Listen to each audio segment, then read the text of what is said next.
Lefty. Lefty, of course, is irresponsible and is late again. That is typical of liberals. Just need to get that jab in here. For the second time since the beginning of the year, we're having a super special guest. Isn't that right, Frank? That's right. Absolutely. Our special guest today is Senator Brad Zahn, who represents Urbandale, Johnston, a little bit of Waukee. No Grimes. Grimes, goes up to Grimes a little bit. So we have him in the studio. Yeah, I took my beads out after I got back. I'm no longer quite as Hawaiian as I used to be. So, Brad, thanks for coming in today. How have things been going for you? Well, great. And I would have to say that I wouldn't consider I would be at the level of a very highly special guest. But it's good to see you. You look relaxed. Oh, I thanks. understand you were on a little trip, and you look great. Well, what I understand is the moment you left, I showed up. Yeah, it was. So- It's a beautiful area to be. Oh, yeah. I would love to live there someday. You know, during the winters. Did you like my shave ice I posted for you on Facebook Yes, there? I did. That was Yes. good. Yeah, that was great. Do you like that shave ice out there? Yes, I do. Yes, All I right. do. How'd you like traveling out there as a conservative in the land of leftydom?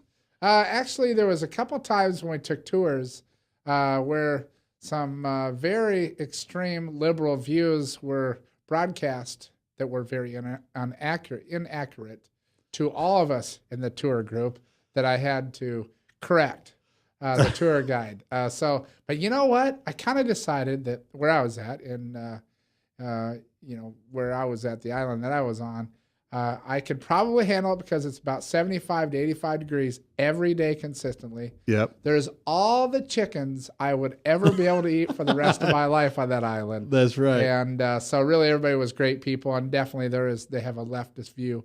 And some of this stuff I can understand from an environmental, because that is a very beautiful island, and all the islands are beautiful.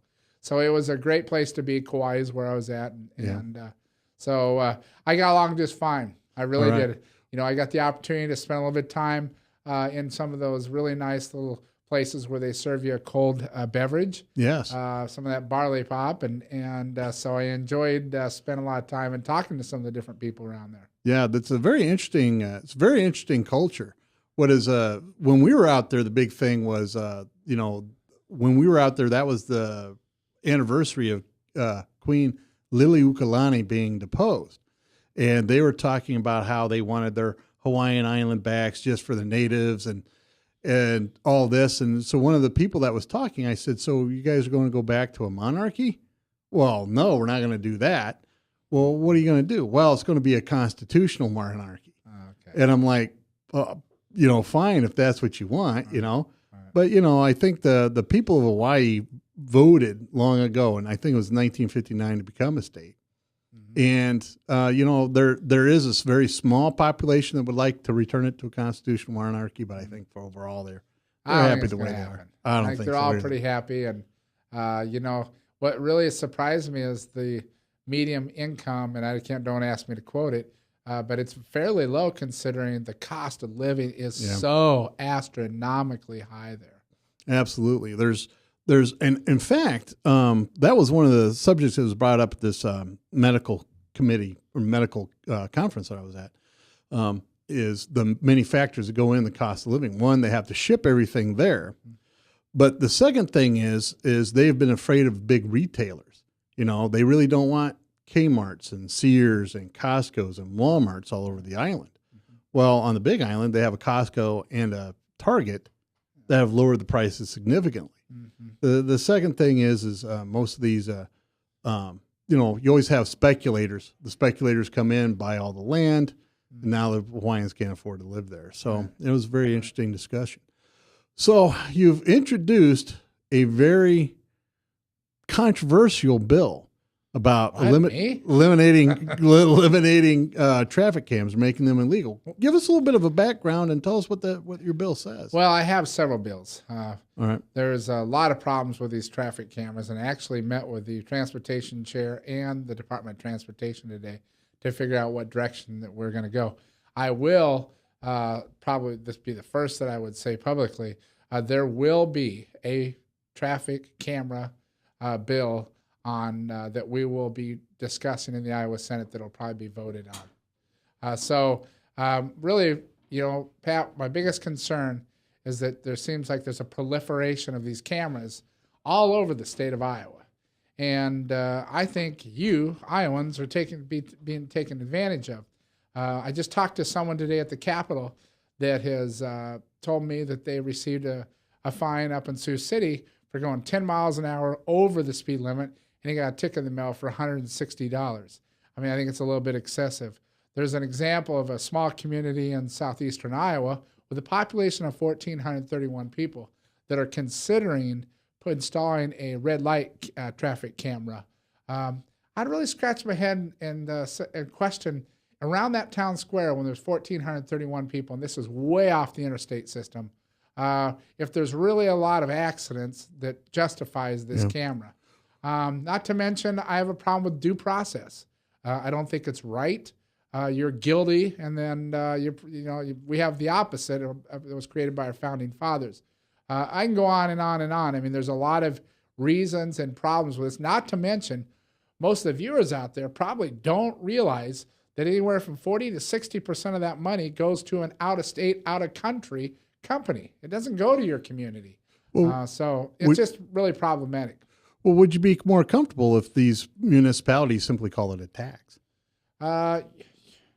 If they just would be out front about it, and certainly I think we pay way too many taxes the way it is, but if they would be more honest about that, to answer the question is no, I wouldn't be some more supportive of it. I think we're taxed enough with all the communities, and they have a lot of different avenues they could do. Okay. But I really have a problem. That's not the subject. The subject is these traffic cameras, and I certainly I recognize that I have a very uphill battle on that being banned completely, but I do predict there will be some legislation that'll really kind of reel these cameras in on the local level. All right, we have about a minute left in this segment before we take a break. One of the arguments for traffic cameras is that it actually helps control accidents and fatalities and injuries at intersections that are busy throughout the city. The city released a study that showed a reduction percentage-wise of about 50%, but in actual number-wise, I think they reduced accidents by 6%. Do you buy into that theory that it's really just about safety, or do you really think that it's more about just trying to make budgets meet? I recognize there's some safety aspects. I do not advocate anyone breaking traffic laws. If it was about 100% about safety, the amendment that I filed last year that put a cap on how much these violations that the cities could charge for, the cities, I heard from them very loudly. I filed it 3 or 4 days beforehand just to get a reaction out of them, and they were very upset about that. Secondly, in regards to safety, I recognize in Cedar Rapids along 380, which is a raised road, it's very curvy. It probably did improve safety around that area. But I have data that was provided, it's about a year old, from the city of Clive, where they've installed the red light cameras, where rear-end accidents have increased since they put the cameras in. All right, great. We're with our special guest, Senator Brad Zahn. We're going to take a quick 1-minute break, and we'll be back afterwards. We're going to talk a little bit about what's been going on in your business and everything else when we come back. Thank you. All right, this is Doc with Doc and Lefty. We'll be back right after the break. You're listening to us every Tuesday from 6 to 7 p.m. on webcast1live.com. We'll be back just in a minute. From the RE/MAX Real Estate Concept Studios, this is Webcast One Live. Drug and alcohol addiction slowly steals a person's identity, tearing away pieces of their life little by little until one day it seems like the hope of a happy future is gone and there's no chance of getting it back. Here at St. Gregory Retreat Centers, we can assure you that there is hope. Our unique approach to recovery begins with the understanding that the dysfunction and damage caused by addiction can be overcome, not just dealt with. Don't let another day go by. Call St. Gregory today.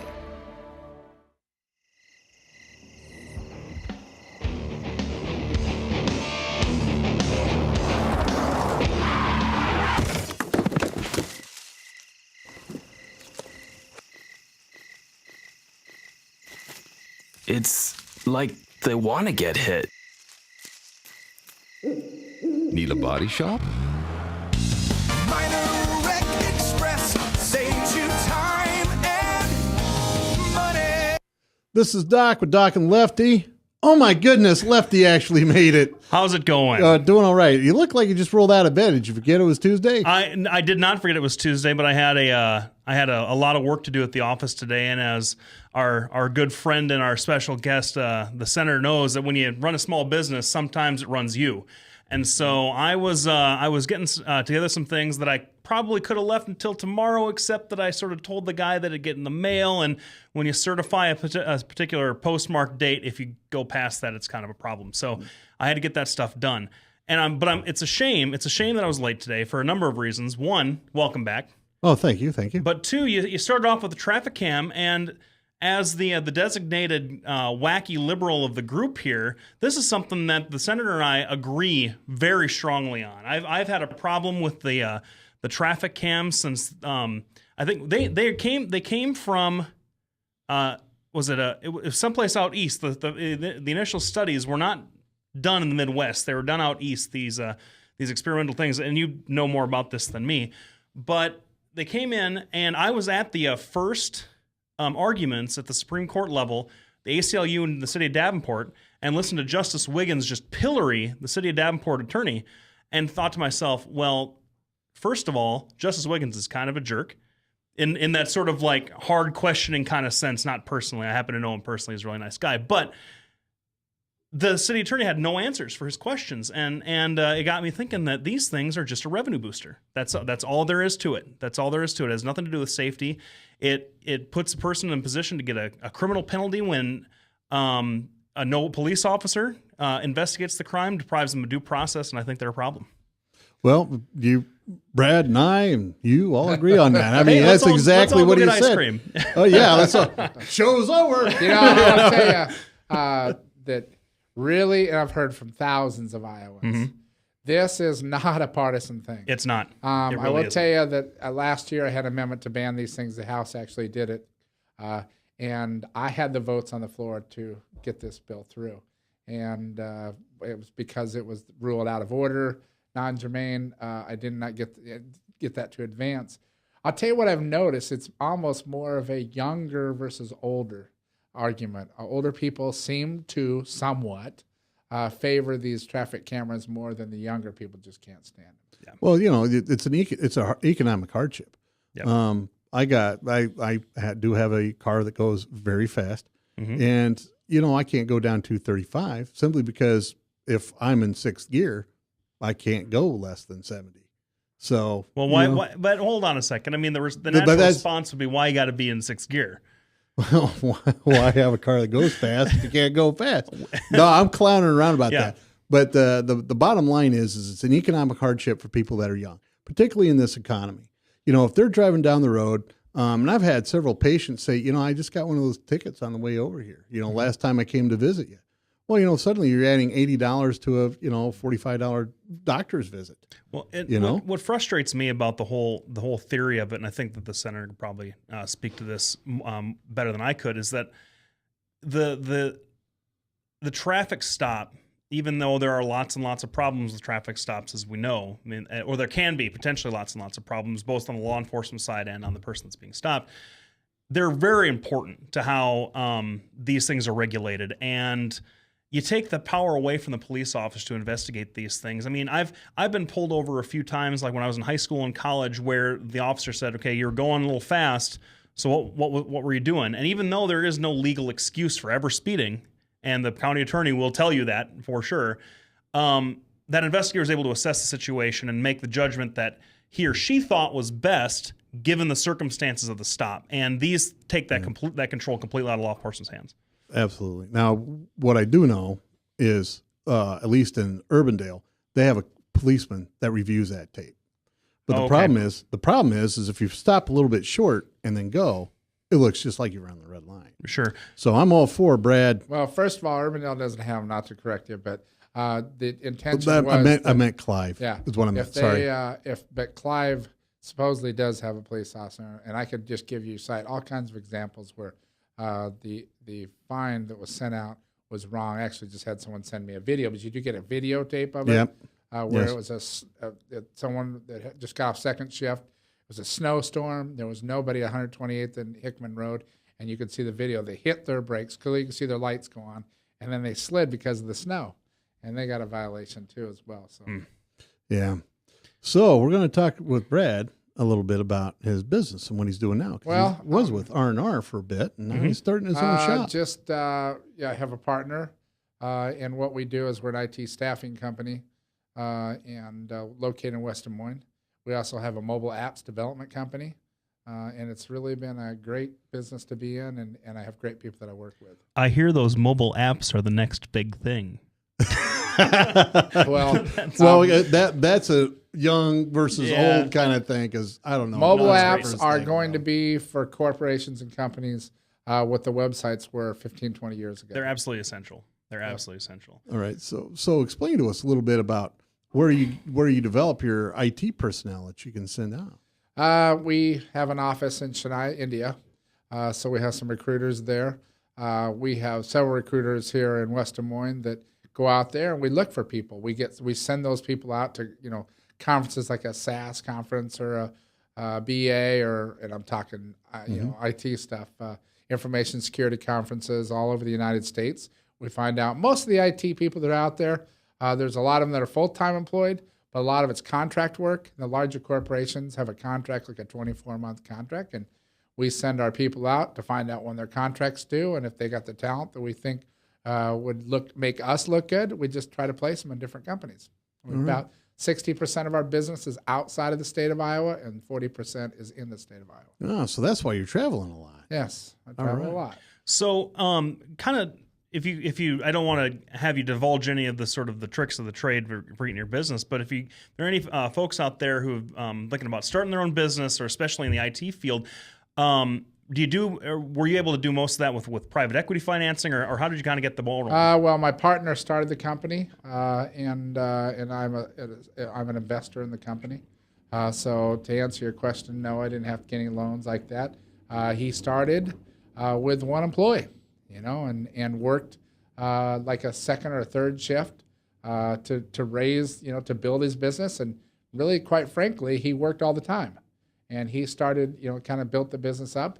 I know this because I worked at R&R Realty, like Pat said, and I put him in his first office. It was a very small office, and he just grew.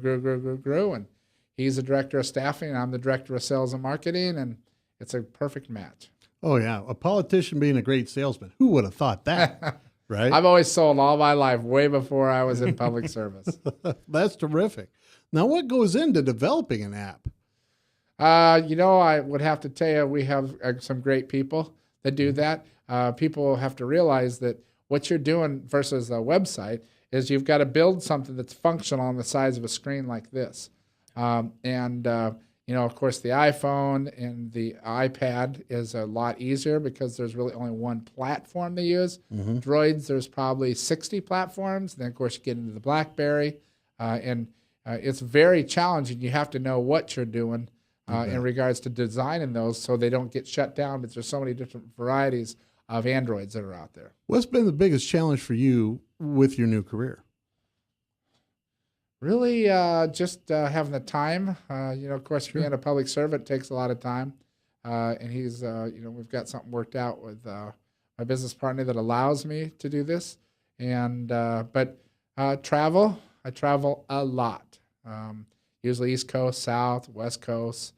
Never just kind of in the Midwest, very seldom. So that takes a lot of time away from the family.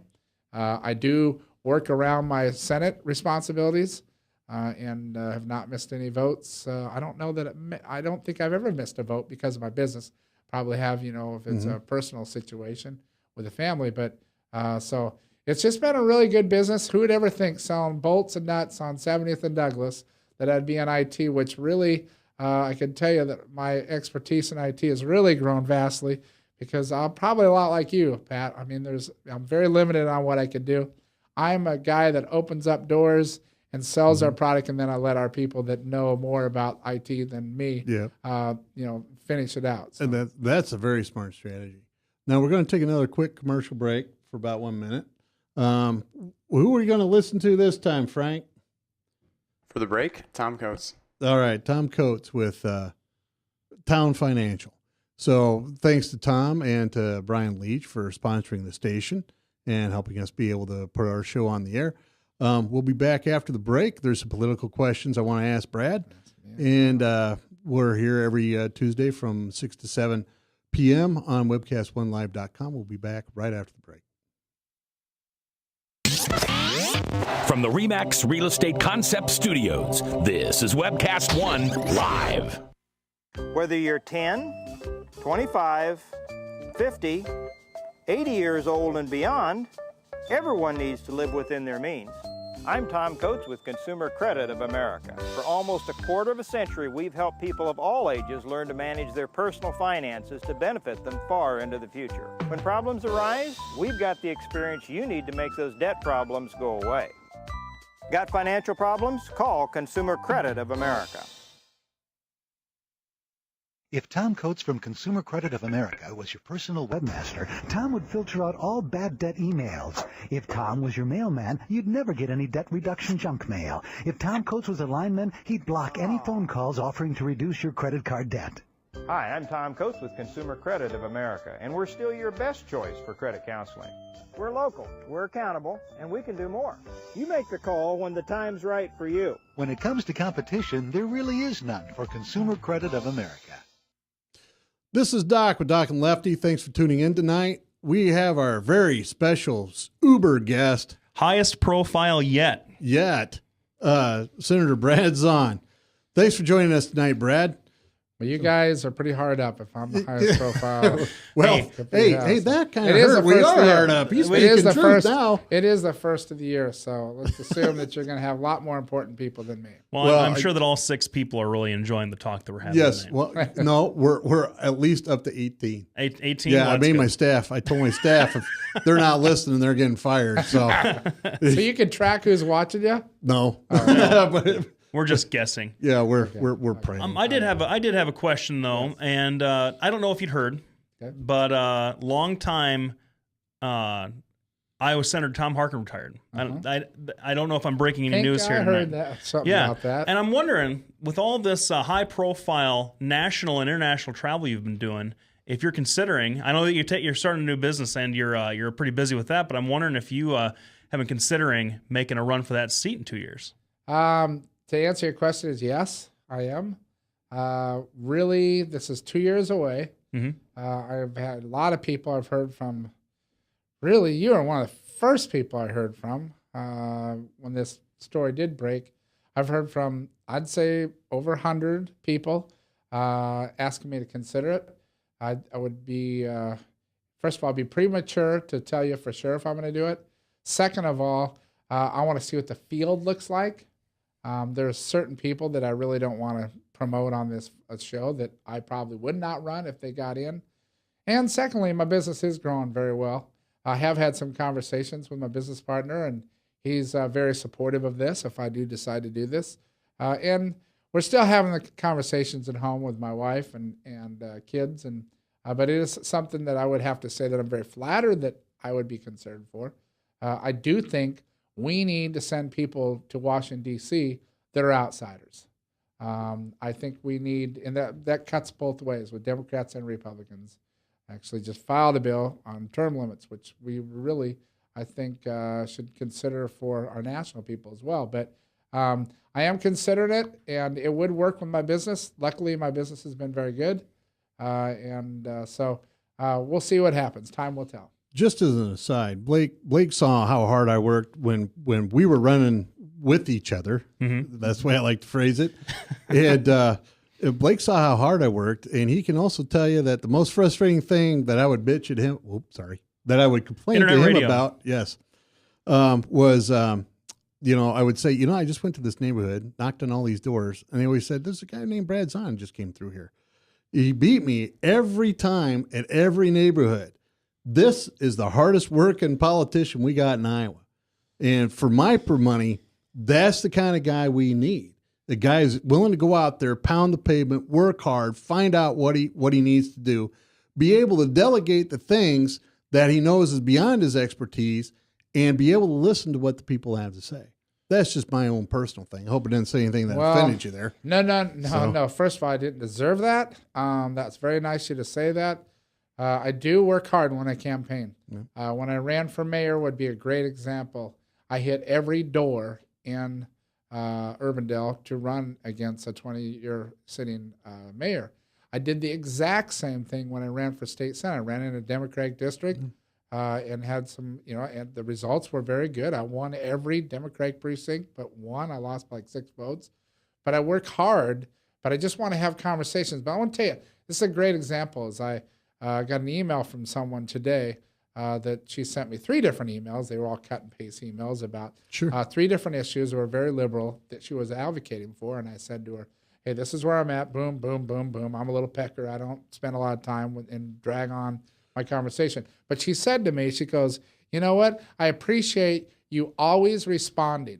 And I'm hearing that more and more from people that are having conversations with their elected people or the elected representatives that are not responding.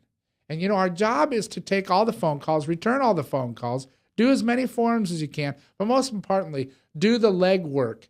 What was unfortunate about my run for Congress that was and I'm talking about the general election, is here I worked my tail end off. Now I lost by about 2.5%. And my opponent never was anywhere. He showed up at parades. And but what happened is he relied on all this money to just drag me through the mud. And I'm not trying to be partisan on you. I'm talking more from a personal perspective. And so it's unfortunate that money seems to win these elections. Now, money doesn't win these primaries. I've had a lot of people say, well, what if a big name gets in there? There's going to be outrage of money. But you know what? Ask Jim Gibbons about money and how well it did. In a primary, general's a lot different. Well, what I'd ask you a couple of questions. Yeah. One, since we did lose that House district, and Tom Latham took that seat, which I'm sure that you two were pretty pleased to see, and frankly, even as a fairly liberal Democrat, I saw the writing on the wall, especially with the way that the registration shifted after the districts got redrawn. But first part of the question, and I think I know the answer. Do you think that had that happened in your race, given the Republican momentum that was happening in 2010, do you think that the outcome would have been different? And then the second, do you think that the shifting demographics would allow someone like you, who I think that, in the press and sort of Iowa punditry kind of labels as a more conservative Republican, even though we kind of know that you like to keep an open mind about a lot of different issues, knowing you personally, do you think that you would have enough of the demographics to win a statewide election when you haven't done so yet? To answer your question, boy, I'd really like to know the answer. No doubt about it that you get branded a certain way. Mm-hmm. I think that the Republicans many times are wrong on issues, and I'm the first to say that they're wrong on issues. I believe that the Democrats are wrong on more issues, and I don't mean that in a partisan way. But that district, the new district that they ran in, the numbers did improve. The one reason why I ran for Congress 4 years ago is I knew it was going to be a big Republican year, which it was. Right. Nationally it was. It was a midterm election, and I thought, even though the numbers were not in my favor, in fact, it would be kind of a miracle to get that thing. I knew that because of the timing's everything in politics, I had a shot. To answer your question statewide, I do believe that I would be very marketable statewide, especially the east side of the state. The east side of the state, we kind of got a divide going on here. It's more Republican in the west and the east. So I think I would be very remarkable. But most importantly, I am an outsider. I'm not someone in Washington, D.C. Listen, the facts are this. We are in problems financially, not because just the Democrats. It's been on steroids lately, but the Republicans started the whole thing. And I'm just going to call a spade. And so I think that if you're an outsider, and I'm very independent, that I think I would get a good, consideration. Now, all the negative ads are written about me, which was very unfortunate. They were mostly lies and misrepresentations. It's old news. Yes, I've made mistakes in the past. I've struggled financially. I admitted that I did that. But, if I do decide to run again, it's not headline material. It's already been out there. So I think that, the way I was portrayed at the very end, I know that Nancy Pelosi dropped like $250,000 into that race like the last 2 weeks. I was sunk. It was like 5 different negative ads against me. It's like a death by 1,000 cuts. Yeah. And so I'm considering it. I don't want any of your listeners or you all to think that I've made my decision up, but I'm certainly very flattered that people would even consider me for this. Could you beat Steve King? No. All right. Well, rats. I wish you'd have waited on that one. Can you stay for another segment? Sure, you bet. All right. We are here with our super duper uber special guest, Senator Brad Zahn, hardest working man in politics. You're listening to Doc and Lefty on webcast1live.com. We'll be back right after the break. I'm Brian Leach, owner and general manager of Service Legends. I brought along a couple of the home comfort heroes. Hi, I'm Tammy Wells. I am Nick Wondershot. I'm administrative manager. I'm the senior technician from Service Legends. It seems like every good thing, when you feel it to the bone that it's good, there's a lot of hard work put behind it. I don't think that you can fake it and have it turn out good. You know, if we seem like, okay, that's just weird, it's just a furnace, why would you believe so deeply in a furnace? It's not just that, you know, we want to show the world that you can have good service. Yeah, I mean, it's your home. You know, it's built into our daily trainings, it's built into our culture, that we're gonna do whatever it takes to have each client say they love us, period. That's why we spend all the hours in the training that we do. And if we guarantee it's gonna be a good experience for you, or else it's free, what type of work do you think we're gonna do? There is a guarantee. Temperature selection guarantee, fixed right or it's free guarantee, comfort guarantee, best value guarantee. All of these guarantees hold us accountable to ensuring that we exceed your expectations. And if for whatever reason we'd fail and we can't make it right, we guarantee all of those guarantees with a 100% money back guarantee. I mean, if you don't think that your technician can fix it right, are you gonna say that to a client? No. You don't have to worry about having a technician come to your house. We drug test, background check all of our team members. We put safe people in your home. Each and every one of our service techs, 400 hours a year in training. You tell it the minute they walk in the door. They know what they're doing, they've done their homework, and they actually truly care about what you want. Because at the end of the day, you're the person that makes sure I have a job. They're gonna be listening. They're gonna wanna know what your challenges are. Then they're gonna come and give you options, and you get to choose. If I'm there to help and I make it easy and painless, I did my job right that day. Well, when it comes to your comfort, safety, and your family, you know, you don't necessarily go buy the most expensive, but you get the most bang for your buck. Oh, it's worth it, because there's a lot of people that will find a way to get it to work right now and then leave and then come back, charge you again, and the cycle just repeats itself. So when I'm out there looking at the furnace, I want to find why it failed today. How can we change the part today with something that you're not going to have to worry about? Is it worth changing the part today? I mean, you can put a lot of money into a furnace. I can fix parts all day. There's good job security in that for me, but is it the right thing for you? I get a lot of the phone calls of after the technicians are there. They're just in awe. They're like, wow, you guys are great. I mean, I don't even know what to say. You guys are great. Everything you did was perfect. It was great. Keep going though, I like this. Just give us a try. I'm gonna take all the risk. I've got the time to make this right. I've got the support to make it right. Just check us out. And if you don't see the value in what we do, I mean, fixed right or it's free or 100% money back. Enough said. Welcome back, everybody. This is Doc and Lefty. This is Lefty speaking, bringing you back in from that break. I want to thank Service Legends for sponsoring this program, the studio, and everything that we do here. We certainly appreciate Webcast One Live for giving us a forum to discuss the issues of the day. We're here with our special guest, Senator Brad Zahn, and kind of you caught us a little off guard there. We're thanks, Frank. Talking shop. Oh no, he was doing his job. We just don't have our headphones on. I will say we were talking a little bit of shop during the break and sort of all the wonderful things that in the outtakes that you guys will never ever see. There'd be some salacious tidbits. I mean, Brad taught me just informed me, the younger guy in this group, were all of all the guys that have ever gotten in trouble in the state house, who they are and where they live. And we're creating a list. Blake's checking it I did not do that. No, he did do that. We're just giving Brad, ribbing him for some fun. Yep. Just ribbing him for some fun. I do have a question. Speaking of primaries, we were talking about primaries. You were pretty upfront. You don't think you can beat Steve King in a primary. He'd be very difficult. He would be difficult. I mean, anybody's going to be difficult to beat in a primary. What do you think of Karl Rove basically creating this assassin super PAC to eliminate people before they even get to the primary? Well, I really question I don't question his motives. I think that that's wrong that he's doing that.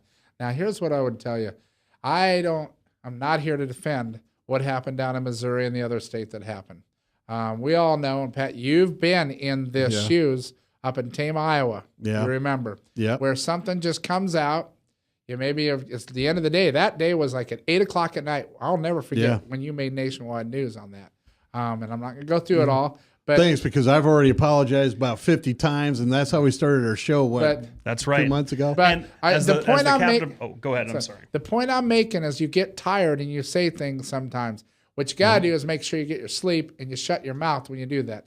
I know humans make mistakes, and I'm not justifying the comments that happened wherever that was, Missouri. I think it was despicable what was said there and how that was, how that was done. Well, it was kind of all over. I'm sorry to cut. I mean, I understand what you're saying, and as the president of all liberals, I absolved Doc of what he did and what he said. But the issue, the larger issue is how politically sort of dumb, if I can use that word, dumb do you have to be when the national conversation had been steered very effectively by the president and his campaign team into a war on women.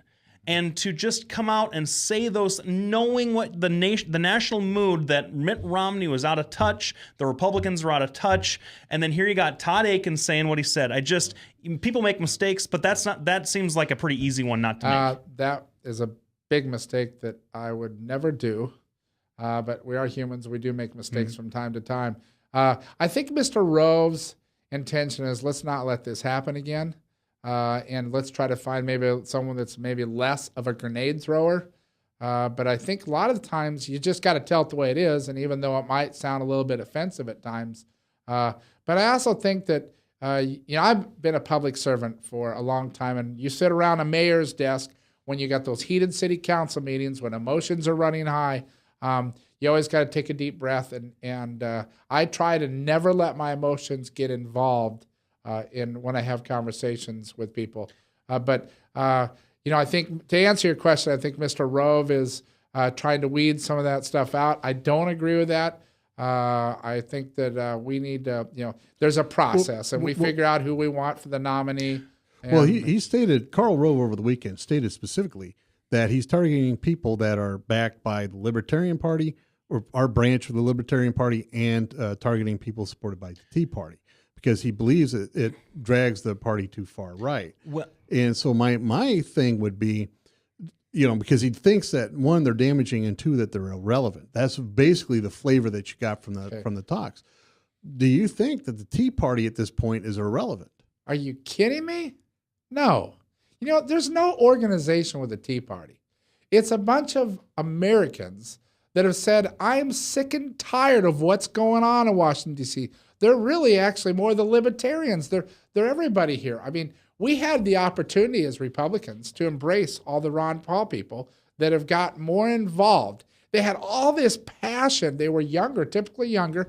And as far as I'm concerned, we didn't listen to what they were saying. I mean, I think that we're missing opportunities here. I think that there is a lot of Americans out there. In fact, I would question if there isn't more independents than there are Democrats and Republicans in each party. I don't know the latest figures, but I would question that. And there's a reason for that, because the current party system that's out there right now, it's broken. It's not working. It's not defending the yous and I's of the world. What this new part, what the Republicans do, they've turned into an establishment party. And boy, I'll tell you, you better walk the line with those parties, Democrats and Republicans, or you're going to pay for it. Well, that is not what it was our founding fathers had envisioned for us to come down there. Not to make a lifetime out of this thing. Not to mention all the legislation, the crappy legislation that they exempt themselves from, but everybody else has got to eat what they send out of Washington, D.C. So I really, truly believe that I don't know. I obviously don't know enough about what Mr. Rove did or what he was trying to do. But hey, listen, we have a process. And our process is pretty darn healthy. Yes, I'd like to see a little bit more improved. But the election process in the state of Iowa is a very clean process here. And let's let people come out, have the debates and have the conversations, find out where they're at on the issues, and let the people vote. But I do know this. I hear from so many people that are sick and tired of what's going on in Washington, D.C., and they do not think that they're being heard. And I'm one Iowan that does not think I'm being heard in Washington, D.C. And heck, I'm an Iowa State senator. Yeah. You know, I got, first of all, and I really sort of kind of hear what you're saying. The first thing that I'd say, just in response to that, to the exchange, is that for Karl Rove to complain that the party's getting too conservative is pretty psychotic sounding to me. I mean, you talk about the architect of the biggest right shift since Ronald Reagan. He did it. So to worry about that, but I think, and I just want to get some perspective on this. This is a thought that I had when I heard his comments. You've got the guy that built one of the biggest super PACs in history, probably the biggest one in history, and spent a lot of money trying to get Mitt Romney and congressional Republicans elected. It's a sort of tongue-in-cheek measure, but his ROI was pretty terrible. Yeah. In the 2012 election. I wonder, and this is just speculation on my part, but kind of, if you feel like I'm maybe on the right track, I wonder if his donors didn't come to him and say, Karl, because they're looking at it as an economic decision. And so big money is kind of working against the Republican Party in a way that I don't think that Karl Rove or anybody else, when Citizens United came down, thought was going to happen. Am I way off track? Is that something that... Well, there's always been a rumor, and Brad would know about these power players more than I do, but there's always been a rumor that Karl Rove wants to drag the Republican Party back into the middle. It'd be much more like Reagan when he was first elected, even though back then he was considered a radical Republican. So that's what I've heard. I think Karl Rove's intentions are to get Republicans elected. Yeah. I believe in the Republican Party. I'm a small business person. People ask me, why are you Republican? It's because from a business owner's perspective, and I'm not trying to be disrespectful to you, they represent my values a lot more, and there's some social issues that I feel the same way.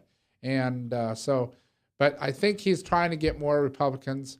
Listen, you got to stand up for what you believe in. You got to tell it the way it is. You got to be honest with people.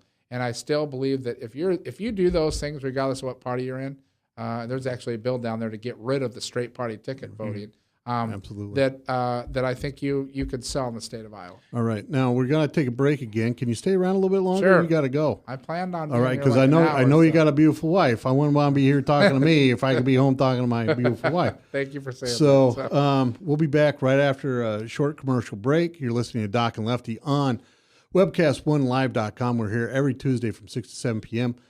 Please come back after the break. We'll continue our conversation with Senator Brad Zahn. Thank you for tuning in. From the RE/MAX Real Estate Concept Studios, this is Webcast One Live.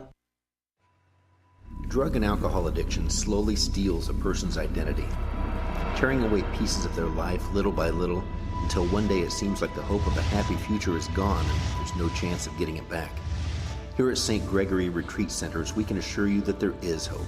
Our unique approach to recovery begins with the understanding that the dysfunction and damage caused by addiction can be overcome, not just dealt with. Don't let another day go by. Call St. Gregory today.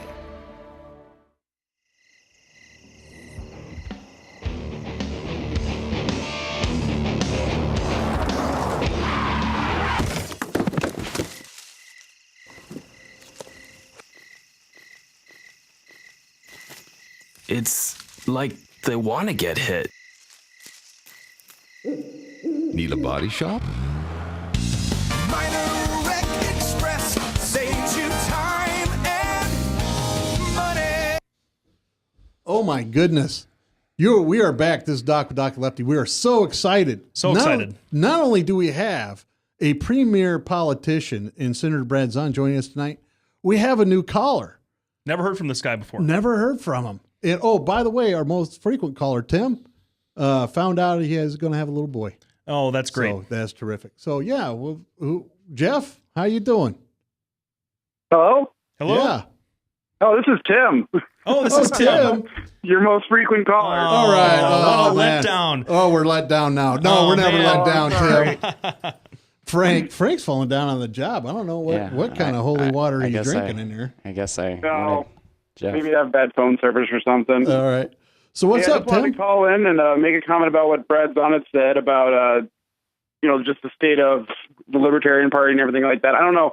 during the last election, everyone I talked to liked Ron Paul and would have voted for him if they thought he could have won. I mean, that was the big thing. They're like, well, I'd like to vote for Ron Paul, but it's just never going to happen, so I'll go Romney or Obama. Yeah. Well, what do you think about that, Brad? Well, I heard the same thing, and thanks for the call, Tim. Ron Paul, that's kind of part of the problem, I think, what we got is we kind of have an anointed one in our primary process. It doesn't seem like it's kind of a free-for-all like it is more around the state of Iowa on a congressional race, like our race, as well as some of the other ones. So I have no problems with Ron Paul as president. I did have some questions about some of the foreign policy things he had.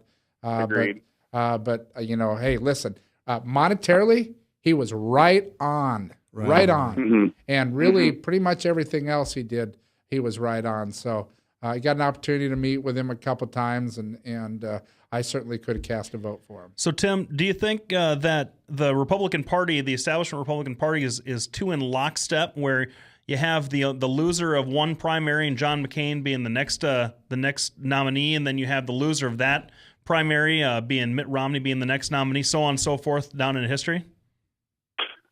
You mean, can you rephrase that? I'm not understanding the question. Well, he is a lawyer. Well, I'm wondering if you feel that the establishment Republican Party is too in lockstep with how their nominees are chosen. Yeah, I think they're a little bit too much in lockstep, as well as, I don't know, it doesn't seem like they're really wanting to take advantage of the libertarians that are right-leaning. They're not wanting to go into that field at all. They're not wanting to go more toward the middle. They're just kind of staying with their base and trying to get those votes, and they're just forgetting about all the young people who are a little bit more, a little bit more left than far right. Yeah, especially with social issues. Especially on social issues. Yeah, Blake and I have had a couple of conversations about how my opinion is, and I think this is backed up by Blake, is that the Republicans really lost a lot of this election based upon social issues. A lot of the people I know that are moderates really said, the Republicans, when they get up there and they start talking about women's rights and immigration, scare a lot of people. Well, a couple comments towards your statement, Tim. Number one, if I was Mitt Romney, in hindsight's 2020, I would have sat down with Ron Paul and I had said, hey, let's talk about this monetary policy that you have, and maybe I need to make that part of my campaign, which I think would have really helped. I didn't feel like that they really listened to some of the issues that were very passionate about Ron Paul, and so in regards to some of the other issues that were around there, I'll tell you why we got beat. And I have a very good friend or acquaintance that works at Des Moines Christian School that's very conservative, socially very conservative. And she, at 3 different times, had, and registered Republican, 3 different times, an Obama supporter, volunteer, came to her door 3 different times to try to talk to her about why Mitt Romney's bad for women, which was not true. But what happened is we got our butts whooped because organization. The organization that the Obama campaign had was second to none. And there was other gaffes and other mistakes that were made along the way, but we got killed because of that.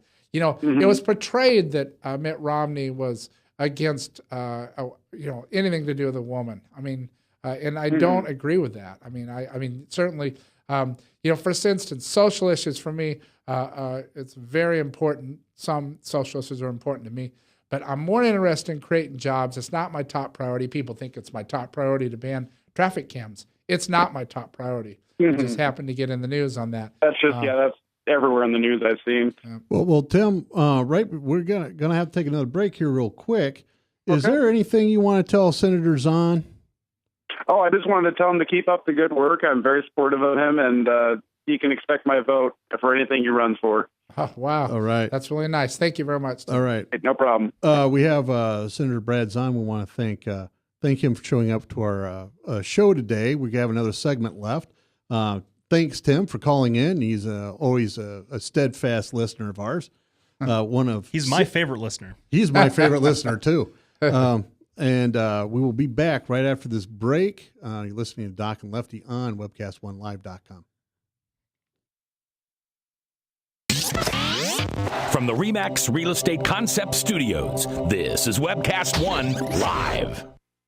Whether you're 10, 25, 50, 80 years old and beyond, everyone needs to live within their means. I'm Tom Coates with Consumer Credit of America. For almost a quarter of a century, we've helped people of all ages learn to manage their personal finances to benefit them far into the future. When problems arise, we've got the experience you need to make those debt problems go away. Got financial problems? Call Consumer Credit of America. If Tom Coates from Consumer Credit of America was your personal webmaster, Tom would filter out all bad debt emails. If Tom was your mailman, you'd never get any debt reduction junk mail. If Tom Coates was a lineman, he'd block any phone calls offering to reduce your credit card debt. Hi, I'm Tom Coates with Consumer Credit of America, and we're still your best choice for credit counseling. We're local, we're accountable, and we can do more. You make the call when the time's right for you. When it comes to competition, there really is none for Consumer Credit of America. This is Doc with Doc and Lefty.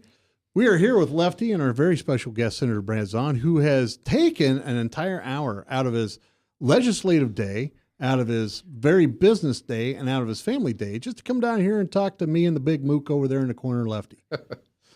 I have nothing to say about it. it. Good. Amazing. I'm very sorry to all listeners out there that I've taken an hour of your time up. I do want to clarify one thing that I did get a text message on. I am not very good with keyboards. And what I did is I guess I said I am a little pecker. And I can tell you, this is what I was talking about, pecking keys. And yes, so the I hunt make peck sure we system. clarify that. But thank you. Yes, that's okay. We were just going to let it go and edit it out. But now we got another section we got to edit out. You know, because, Brad Zahn sitting here, I'm a little pecker. It's not, I'm giving you crap, Brad. It's a pretty good thing. Yeah, Brad's got a great sense of humor, which is not usual for politicians, either left or right. No. And so we really appreciate you being here. Some states, 2 states, have basically they divide up their electoral college among the congressional districts. And there's a rash of states that are thinking about doing the same thing. Is there any plans, any talk in the Iowa Senate or in the Iowa House about doing something similar? I've gotten 2 emails in regards to that. I don't know if any legislation has been passed. I will tell you that I think there was a real big push that they were assuming that the last election would be very, very close, which it ended up not being, that there was a push to that. I do believe this would be bad for Iowa. First of all, I think that the Constitution, the way it was written written brilliantly so that rural states had about the same power as the more urban states where the population was. I think if that would happen, Iowa, there would not be one presidential candidate that would probably stop in the state of Iowa because of the national popular vote push that's going on. I would not support that. But like I said, I think if you explain, and most of the people, when I get those emails, I explain, it would really hurt the state of Iowa because we're a very small population state. All right. And to tell you, Brad, that's really the best sort of explication of that particular issue that I've heard. I mean, because you hear the fire alarms on the left going off saying, "Oh, what is an explication?" Don't make me explain it.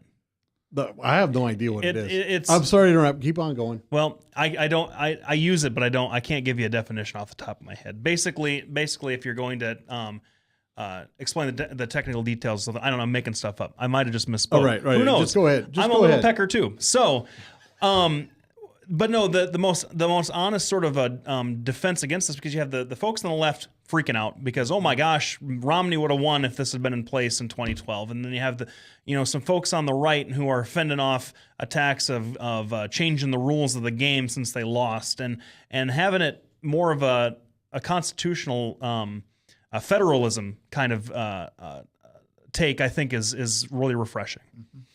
So what do you think about these?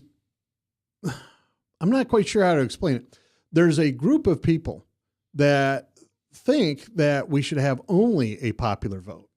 And I know what you just said there, but do you think there's a basis for that? Because it would obviously be, Al Gore would have been president, not William Howard Taft, the guy that ran against him, would have been president. What do you think about just having a straight popular vote? Just it makes sense to me that the person that gets the most votes wins an election. It's won by, like you say, congressional districts is what it is. In this particular instance, it would have probably benefited Mitt Romney rather than President Obama. I think that our framers of the Constitution recognized that there was less populated areas, more agriculturally based areas versus the more populated New York and the Boston and that kind of stuff. I do think that our people that drew up the Constitution were keeping that in mind, and this system has worked very healthy. We could get into an argument about the Bush-Gore race and the Supreme Court deciding that, but I really do believe us as a country are better off for better representation in a power situation for small states like the state of Iowa. It really brings us up to the top because of that. Okay. And that's why we saw the presidential candidates camping out in the state of Iowa this last year. Well, let me bring up some old news. The governor and A.J. Spiker, the chairman of the Iowa Republican Party, had a little bit of a dust up over the Iowa straw poll. What do you think the fallout from that is going to be? Well, I would be very hopeful that AJ, who I support as our chairman of our party, and the governor get together and talk about this. I think it's great to always have a conversation to see how we could do things more effectively. And certainly there was a big mistake that happened up in Ames, Iowa this last year, and I'm sure there's a lot of people that regret the way that happened. But I certainly think that we need to have the conversation. It's a huge fundraiser for the Republican Party. I mean, bottom line, that's what it is. Listen, I was involved in Michelle Bachmann's campaign. We worked. She won the straw poll. I know how hard that was and how much capital was expended to that. So maybe we do something different. We still have some kind of celebration like that. But I think that hopefully the governor and AJ will get this all figured out. All right, good, because you don't want the two leading Republicans butting heads. Right. And that's that. What do you think? How do you think the Republican Party can heal this rift that they have? It'd be really nice if everybody just sit down and talk through this. Obviously, you have. Just put the cards on the table. There's a lot of Ron Paul people that are very involved. I think we missed an opportunity to bring them in, rather than it seemed like there was this divide between the establishment Republicans and the Ron Paul. We can talk about the Tea Party, whatever you want to call them. And so I don't think it's healthy for Republicans. If I was a Democrat, I'd be saying, yes, I love it. But I do believe, because I'm a very optimistic person, that they'll get everything worked out. Hopefully we'll get behind a candidate in 4 years or 2 years or whatever that is, that we could all get behind, and we work hard for that candidate rather than some of this backbiting and backstabbing that's been going on. You bet. Do you think that, and I know that we're almost finished here, I said one question I thought of, do you think that if the Ron Paul folks who've been calling him all night and the more establishment Republicans could get together and figure out their differences on foreign policy, that would resolve most of the other differences? That's going to have to come from, to answer your question is no, because I truly believe, and I hate to say the Ron Paul people. Let's just call them, people that are libertarians. Sure. Because Ron Paul's not around anymore. He really isn't. But I do think that there needs to be a conversation about that, and I think that there can be some common ground that could be found. That's national politics, big time, presidential national. I think that's where the rift was. But hey, listen, they're on our central committees all over the state of Iowa, and we need to sit down and have a conversation and embrace the new people. They're mostly new people. You bet. Now we're with Senator Brad Zahn. Why don't you tell us a little bit about your business, how we can get a hold of you if you want to utilize it? I'm going to do this. I'm going to say, here's how you get a hold of Brad Zahn. You could email me at my legislative address, which is brad.zahn.iowa.gov, or you could call me at 515-281-3371. That's my state house number. Or home, 515-276-2025. I appreciate the plug on my business. My business is Grapnell Tech Services, located in West Des Moines. You could Google it, and we got a website. All right, great. Thanks, everybody, for tuning in. Thanks to Tim for calling in. Again, thank you, Brad, hardest working man in politics, for showing up, giving us an hour of his time. We really, really appreciate it. Brad is also going to have a show on Thursdays from what, 1 to 2? From 4 to 5. From 4 to 5? I'm going to be doing it with Jack Whitfer and Mark Shelgren. And but it's an honor to be on your show, Pat. You've always been a good friend. People don't realize. I mean, I missed you after the campaign was over because we were pretty much hanging out all the time together. But you're a great Iowan, and certainly I don't know you very well, but you sound like an incredible person as well. And I wish you guys for a liberal. luck. Well, I wish you all luck in your show. All right, thanks. We'll be back next week from 6 to 7 p.m. here on webcast1live.com. I want to thank all of our callers and listeners and Brad Zahn for joining us today. We'll see you here next week. Have a pleasant evening.